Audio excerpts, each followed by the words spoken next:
наградата за цялостен принос в българското кино се присъжда на Тодор Динов, корифеят на българската анимация, член-кореспондент.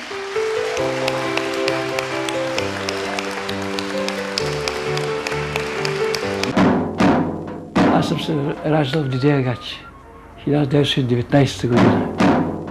За много хора Динов е просто едно от трите имена на художници-аниматори, познато най-вече от кръстословицата.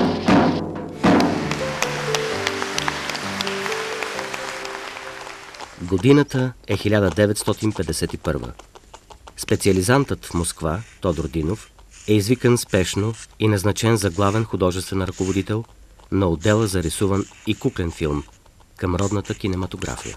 Когато се върнах от моята специализация и поех студията вече във ръцете си от тогава. И първата ми работа беше наистина да се вгледам в хората, които биха вършили работа. Ако някой смята, че трик-филмите са лесна работа, да знае, че горчиво се лъже. В това изкуство трудът и търпението нямат граници, както няма граници и фантазията на творците. За сега всичко е скрита картинка. Удивлението ще дойде после, а заедно с него и смехът. Това ми беше първото съприкосновение с киното като създател на кино. Стига се до номинация за Оскар.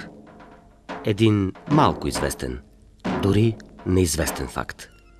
Неизвестен даже за самия Динов.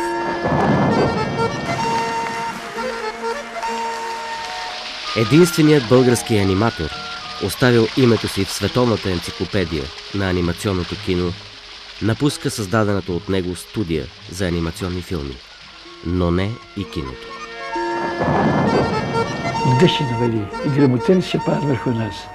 И той ще става, и Луной ще става, но когато сме художници, когато сме творци, ние ще намерим начин да излезем от това и да докажем себе си като такива творци.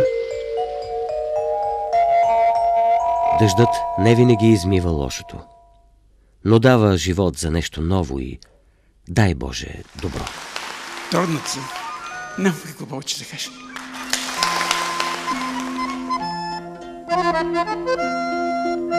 Thank you.